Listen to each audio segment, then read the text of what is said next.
Bíblia é isso, tá, irmãos? A Bíblia não é só uma questão de um livro, de nós fazermos simplesmente uma leitura, mas nós precisamos meditar, nós precisamos nos aprofundar, nós precisamos crescer mais na palavra, tá? E crescendo na palavra, a gente só cresce quando a gente medita, tá bom? Vamos lá, gente? Amém? Atos dos Apóstolos, capítulo de número 1, verso é o verso de número 1, Atos dos Apóstolos, capítulo 1, verso 1. Quem encontrou, já leu o versículo de número 1 novamente. Fiz o primeiro tratado, ó Teófilo, acerca de tudo que Jesus começou, não só a fazer, mas a ensinar. Vamos lá, quem começou a fazer e ensinar foi, segundo o texto, olha para o texto, gente. Quem começou a fazer e ensinar foi quem? Foi Jesus. Olha o texto, ó. Acerca de tudo que Jesus começou a fazer e a ensinar. Ou seja, já nesse primeiro verso, nós já entendemos na semana passada que nós precisamos entender o que Jesus começou a fazer, para que então nós possamos de alguma forma cooperar com aquilo que ele está fazendo. Porque ele faz referência ao Evangelho de Lucas, dizendo que no Evangelho de Lucas Jesus começou a fazer algumas coisas e que agora em Atos ele está dando continuidade através do Espírito Santo que veio sobre a igreja. Então Cristo hoje atua em nós, igreja, através do Espírito Santo. Por isso que ele envia o seu Espírito Santo, para que o Espírito Santo nos auxilie ou nos conduza como Jesus foi conduzido em todo o seu ministério. Por exemplo, quando a gente olha para a vida de Jesus, a gente vai sempre ver Jesus sendo conduzido também pelo Espírito Santo. Depois dele ser batizado, João diz que ele viu o Espírito descer sobre ele, como pomba, e permanecer sobre ele. Aí no capítulo 4 de Lucas você vai ver, e Jesus foi conduzido pelo Espírito ao deserto. Então, irmão, quem que quer ir para o deserto? Ninguém quer. Mas Tiago, então quem que vai para o deserto? Quem está debaixo da condução do Espírito. Então hoje, nós como igreja, nosso papel principal é nos submetermos ao Espírito Santo. Quando nós nos submetemos ao Espírito Santo, o Espírito Santo é que nos conduz de acordo com a vontade de Deus. Então olha o texto ali, ó. Fiz o primeiro tratado, ó Teófilo, acerca de tudo que Jesus começou. Então Jesus começou não só a fazer, mas a ensinar. Por quê? Porque todas as coisas devem começar por Jesus. Nada que não comece por Jesus não tem durabilidade, não é duradouro. Tudo aquilo que começa por Jesus permanece para sempre. Isso é uma das coisas que nós vamos ver hoje. Tudo aquilo que começa pela pessoa de Jesus tem durabilidade, ou seja, não termina no nosso prazo, mas tem continuidade e conclui-se de acordo com a vontade de Deus. Se alguém pode ler para mim, por favor, 1 Coríntios, capítulo de número 3. 1 Coríntios, capítulo de número 3. O verso é o verso de número 10. Nós vamos entender porque todas as coisas precisam começar por Jesus. Todas as coisas, se você quiser já anotar o primeiro ponto na sua Bíblia, ou no seu caderno, onde você tem ali seu local de anotação, primeiro ponto, tudo começa por Jesus. Esse é o primeiro ponto. Quem encontrou ali, 1 Coríntios capítulo 3, verso 10, lê para mim, por favor. Conforme a graça de Deus que foi concedida, eu, como sábio construtor, lancei o alicerce, e outro está construindo sobre ele. Contudo, veja cada um como constrói. Então olha o texto, olha o que Paulo está dizendo. Segundo a graça de Deus, perceba, Paulo está lançando um fundamento, e esse fundamento está revelado no verso de número 11.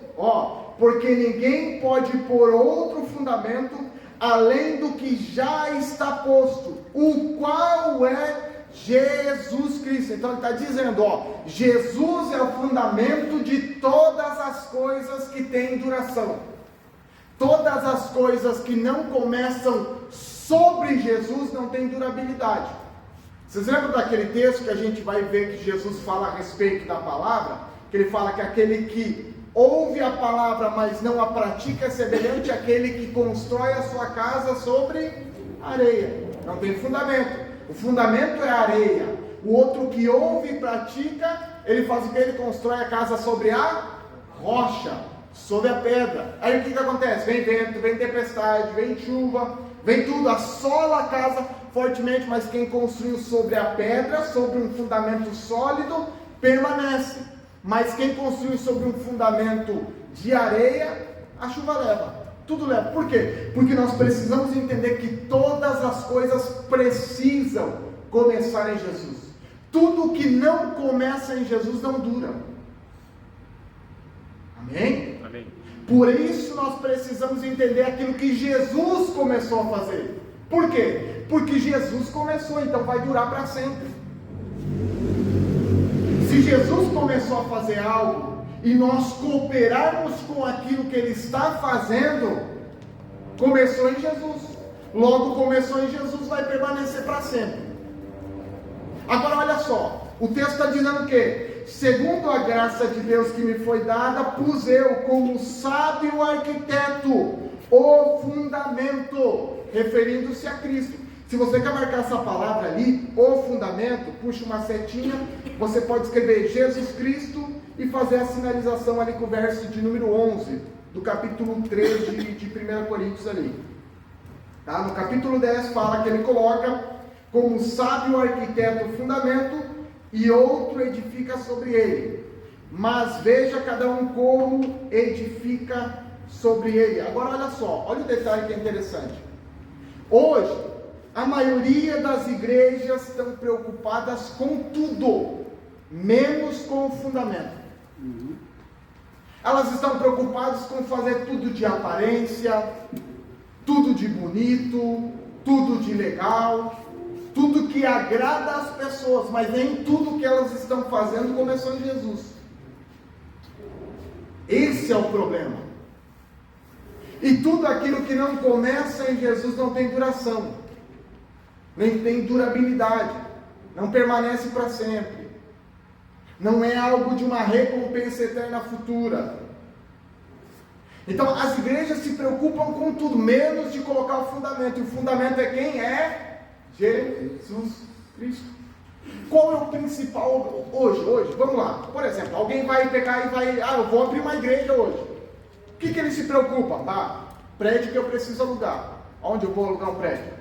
Eu preciso ter luzes, eu preciso ter um púlpito, eu preciso ter cadeiras estofadas, bonitas, eu preciso ter isso, eu preciso ter aquilo, eu preciso ter um banheiro, mas em momento algum, na maioria das vezes, as pessoas que abrem as portas para se tornar uma igreja se preocupam com um fundamento.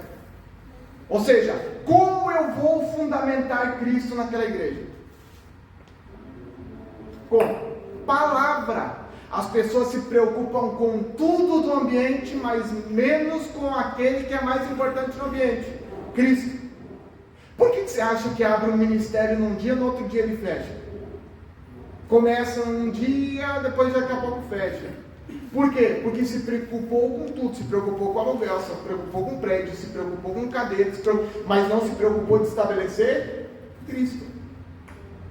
E tudo que começa fora da pessoa de Cristo não permanece. Inclusive, a criação teve alguém chamado Jesus como sábio arquiteto, fundamento. Olha lá, abre Provérbios capítulo de número 8. Assim como Paulo estabeleceu Cristo como fundamento, dizendo, Jesus é o fundamento, para a igreja de Corinto, apresentando para eles, Jesus também foi o arquiteto da criação. Provérbios capítulo de número 8.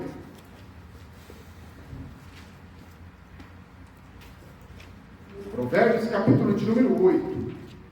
Primeiro? Provérbios capítulo 8, verso de número 22. O Senhor me criou como princípio do seu caminho, antes de suas obras mais antigas. Olha o texto. O Senhor me possuiu no princípio de seus caminhos e antes, já marca essa palavrinha, antes de suas obras mais antigas, ou seja, antes de qualquer tipo de obra que ele tenha feito, ele já havia estabelecido alguém. Verso de número 23, isso, pode sentar, fica à vontade, irmão.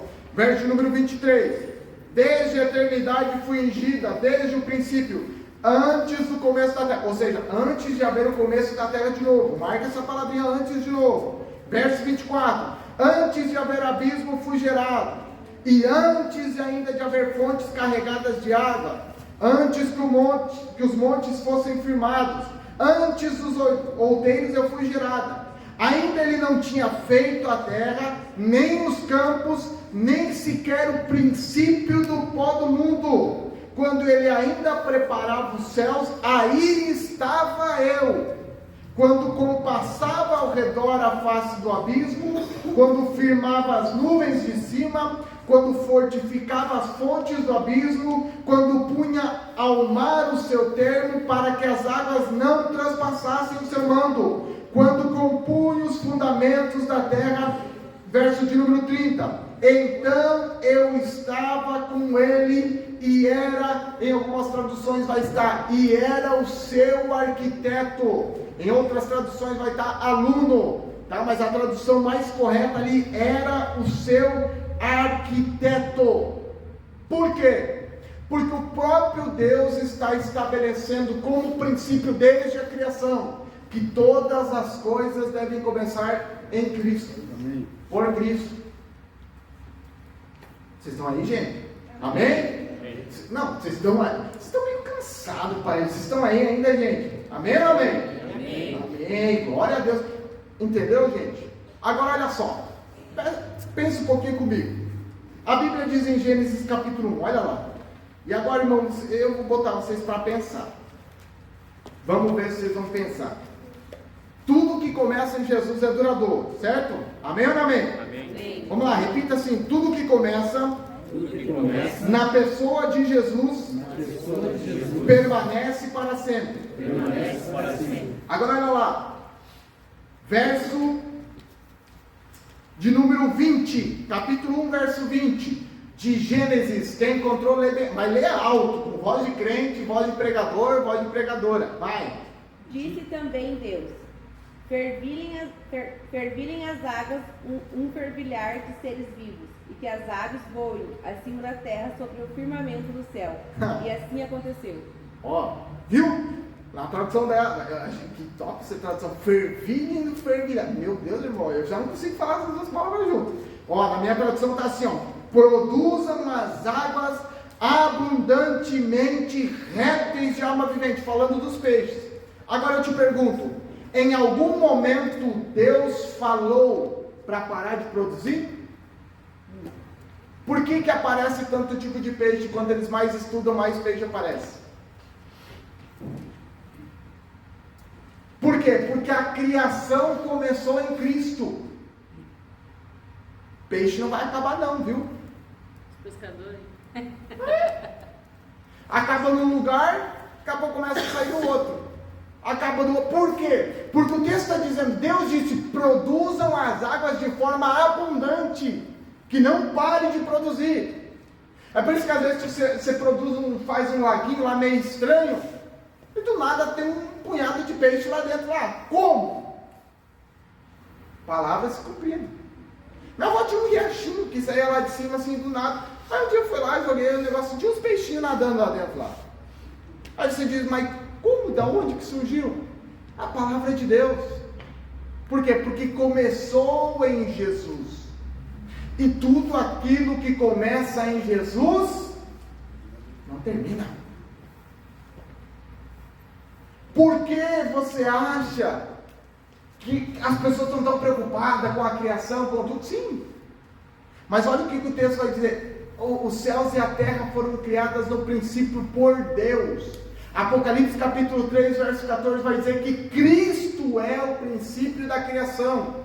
Então, o verso 1 do capítulo 1 de Gênesis diz assim, ó, no princípio, ou seja, de forma alegórica, ele já está dizendo, dentro de Cristo, os céus e a terra foram criados, ou seja, todas as coisas estão no controle de Jesus, nada sai do controle de Jesus, porque começaram em Jesus. É por isso que a Bíblia vai dizer depois lá no Novo Testamento, que a criação, a criatura aguarda de forma expectante a manifestação dos filhos de Deus. Amém ou amém?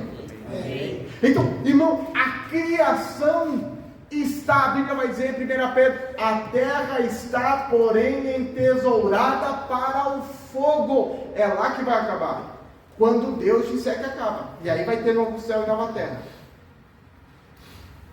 Não é o homem que vai conseguir acabar com a terra. Por quê? Porque Deus está no controle. Deus diz que a terra está entesourada, a terra está guardada para o fogo. Amém? Então, tudo que começa em Jesus, o que acontece? Permanece. Então volta lá para Atos capítulo de número 1. Atos capítulo de número 1, verso 1. Agora olha o detalhe. Antes de ler Atos capítulo 1, eu lembrei de um texto aqui. Agora vocês vão entender. João capítulo de número 1, verso de número 3. Marca ali Atos que a gente já volta para ali. João capítulo 1, verso de número 3. Quem encontrou, lê. Voz alta, alto. Lê alto, alto. Voz de crente, vai. Vamos. João 1,3. Todas as coisas foram feitas por ele, e sem ele nada do que foi feito se fez. Ó, sem ele nada do que foi feito se fez. Nada que é duradouro pode ser feito sem ele. Tudo que é duradouro começa nele. Tudo que é duradouro é para ele, é nele, por ele e para ele.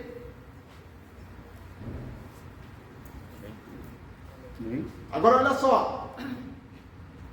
Esse negócio de entender que todas as coisas precisam começar por Jesus é tão sério, que Jesus alertou a nós, que sem ele, nada podeis fazer.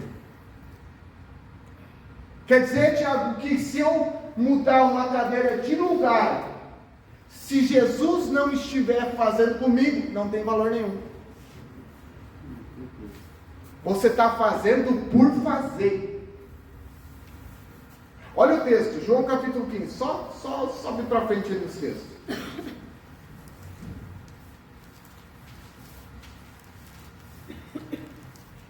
João capítulo 15, verso 1. Eu preciso fazer essa introdução para então a gente entender as coisas que Jesus começou a fazer. Amém, irmãos? Amém. Amém? Vocês estão crentes ainda? Glorifica a Deus. Amém. Glória a Deus. Capítulo 15, verso 1. Olha lá. Eu sou a videira verdadeira, meu pai é o lavrador. Toda a vara em mim que não dá fruto, o que ele faz? E aí? Vamos frutificar ou não? Quem não está frutificando, o que ele faz? Só a dica. Olha lá. Ele limpa, olha o texto. Ele limpa toda aquela que dá. Olha que interessante. Vara que não dá fruto, a vara que dá fruto, ele limpa. Mas parece ser um corte. Não parece? Mas ele está fazendo o quê? Aquilo que às vezes você pode olhar assim e dizer assim, Jesus está me cortando. Não, ele está te limpando para você produzir mais. E essa limpeza pode ser até afastar pessoas. Né? Lógico, isso é o que ele mais faz. Nós devemos fazer a compreensão que Deus não bota ninguém fora, por mais que no momento ele não esteja produzindo, né? Perfeito. Ele trabalha na pessoa para que futuramente ele venha desempenhar um papel diferente. Né? Exato. Olha o texto, irmão. Toda vara em mim, que está ligada nele, que não dá fruto, ele corta, ou tira, como está no meu texto. E limpa toda aquela que dá fruto, para que dê mais fruto. Verso 3, olha como ele limpa, ó. Vós já estáis limpo pela que vos tenho falado. O que nos limpa para dar mais fruto? Por que a igreja hoje não frutifica? Falta de palavra. Nossa igreja aqui, irmãos, nós temos uma média de 200 a 300 membros aqui. Olha ao redor. Não vai frutificar se não for ministrado pela palavra. E olha só, a palavra ela tem que ser diária. Não adianta só quarta e só domingo. A palavra de domingo tem que te levar até quarta, mas a palavra de quarta tem que te conduzir até domingo. Olha o texto, irmão. Verso de número 4. Estai em mim e eu em vós. Como a vara de si mesmo não pode dar. Então, se eu quiser fazer uma coisa por mim mesmo sem ele estar comigo, você está achando que está frutificando, mas não está. Irmão Thiago, Diga. Uma colocação. Pode. O irmão está falando assim, a igreja ela tem que estar baseada em Cristo, ela tem que ser uma igreja cristocêntrica. Né? Perfeito. Cristo no centro da vontade. E a exposição da palavra tem que estar em primeiro lugar. Mas a gente tem observado que na geração atual a exposição da palavra tem que ficar em segundo plano. Com certeza. Não que o louvor não seja importante, mas parece que o povo está centralizando mais a sua vida no louvor, na adoração, e daí a palavra como, digamos assim, em segundo plano. Eu acho que por isso não frutifica tanto, né? Perfeito. Ó, qual é o objetivo do louvor? O objetivo do louvor é o quê? Por exemplo, você vai numa macumba ali, num negócio lá, o que eles vão fazer? Eles tocam um batuque para o Espírito descer. Esse é o objetivo do louvor. Eles tocam o batuque, aí o Espírito que eles estão invocando desce. Amém? E agora, dentro da igreja, quais têm sido os nossos louvores? Os nossos louvores têm sido: Deus, vem para cá. Santo Espírito, é bem-vindo aqui. Senhor, vem se manifestar. O louvor tem esse objetivo: manifestar Deus, atrair a presença de Deus. Como? Através do louvor, em espírito e em verdade. Quando eu louvo em espírito e em verdade, o que eu faço? Não tem como, irmão, não tem como você louvar a Deus e o diabo vir se manifestar onde Deus está sendo louvado. Por quê? Porque o louvor não atrai o diabo, o louvor atrai Deus. Se você está adorando em espírito e em verdade, o louvor atrai a presença de Deus. Não tem como o diabo vir ser atraído por esse louvor. O diabo, ó, pode. Mas os nossos louvores, a pergunta que fica é: são louvores que estão com o objetivo de atrair a presença de Deus ou de agradar o povo? Essa é a pergunta. Não, eu vou cantar porque eu acho que daí a igreja vai bater palma junto, né? A nossa preocupação em tudo tem sido essa. Quando eu fui orar pelas meninas que fazem a apresentação de dança, a primeira coisa que eu falei para elas é: vocês não estão indo apresentar nada para as pessoas, vocês estão indo apresentar para Deus. É a primeira coisa que a gente tem que ter consciência. Quando a gente vem para cantar, a gente não vem para cantar para as pessoas. Por quê? Porque tem pessoas que não, né? Meu Deus, que medo que eu estou subindo lá, porque como é que eu vou cantar para as pessoas? Não, irmão. O louvor tem o objetivo de atrair a presença de Deus, para que Deus se manifeste. Deus se manifestando, Ele fala. Como? Através da palavra. Agora a pergunta que fica é: quanto tempo nós temos dado para ouvir a palavra? Agora a pergunta que fica, em primeiro lugar, quanto tempo se tem dado na igreja para a palavra? Segunda pergunta, quanto tempo eu que estou sentado tenho dado para a palavra? Porque olha só, é engraçado, começa a pregação, o camarada tem que levantar para ir no banheiro. Irmão, parece assim, é o espírito da mijadeira, né? É um negócio engraçado, né? Eu acho que é um espírito, só fazer, porque o irmão pega: saúde, irmãos, vamos abrir a nossa Bíblia. Ih, irmão, tem que ir no banheiro, tem que tomar uma água. Eu já falei, eu não estou dizendo que não posso, que existe mesmo que a pessoa realmente, mas tem pessoas que se tornou um hábito fazer isso. Um hábito bom leva em torno de 30 a 60 dias para instalar. Hábito bom. Hábito ruim, irmão, é assim, ó. Hoje as pessoas não têm mais como prática também nem trazer a Bíblia para a igreja, né, irmão? Eita, aí já nós para entramos no analisar o negócio. momento de ler a palavra, eu vou dizer assim, 30% da igreja, 40% no máximo, tem Bíblia. Irmão, eu estava pregando esses dias num culto. Eu olhei para baixo, tinha gente olhando para mim, dando risada, apontando, não sei do que estava conversando. Irmão, eu sou muito calmo, mas me deu vontade de falar no microfone, irmão. Ou se tem uma coisa que me desconcentra, por exemplo, aqui, eu estou dando aula, se tem 2 ou 3 conversando, irmão, eu já me perco. Porque eu penso, estão falando de mim, será que eu estou com o meu casaco aberto? Será que eu estou com o zíper aberto? Será que está aberto? A pessoa fica aquele negócio assim, desesperado. Eu me desespero, irmão. Por quê? Porque as pessoas não têm dado atenção para a palavra. E olha o texto, irmão. Por favor, pode, irmão. É que o louvor, hoje em dia, em vez de ser na vertical, ele é aqui na horizontal, tu tá chorando por quê? Então massageia o ego, alivia nossas dores. Então o louvor não está sendo mais para o Senhor, na vertical, né? Acima não, vertical, né? Então fica aqui. Só que quando a gente canta ali, canta assim para a igreja. Porque a igreja é a noiva do Senhor. E o levita, ele está incumbido de elevar a noiva a adorar o Senhor juntamente com ele. E aí o que acontece? Se promove artistas gospel. Lógico. Se paga cachês altos. Então, em vez de se elevar a noiva juntamente a adorar o Senhor, se adora o cantor. Isso que é muito triste saber que não tem. E o discernimento das batidas. Porque observa que lá Saul, quando ficava angustiado, atribulado no espírito, que ele chamava alguém para tanger o instrumento, para sair essa angústia. Então, quando a pessoa está angustiada na igreja, a gente está em cima, a gente observa. Nos tanger dos instrumentos, da primeira agora já tem gente chorando, porque já tem uma alma aflita, angustiada, quase morrendo. E se eu quisesse dar uma de profeta, eu que estudei psicologia, ia ali colocar a mão e profetizar, porque eu já vi que a irmã está em luta. Então, mas da tribo de Levi, que vem os levitas, né? Que fizeram instrumentos para adorar o Senhor.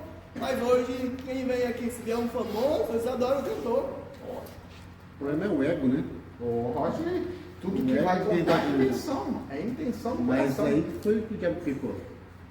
Então nós pecou por causa do ego dele. A gente vê as pessoas no ego. Claro. E aí esse ego está sobrepondo aquilo que é para ser para Deus.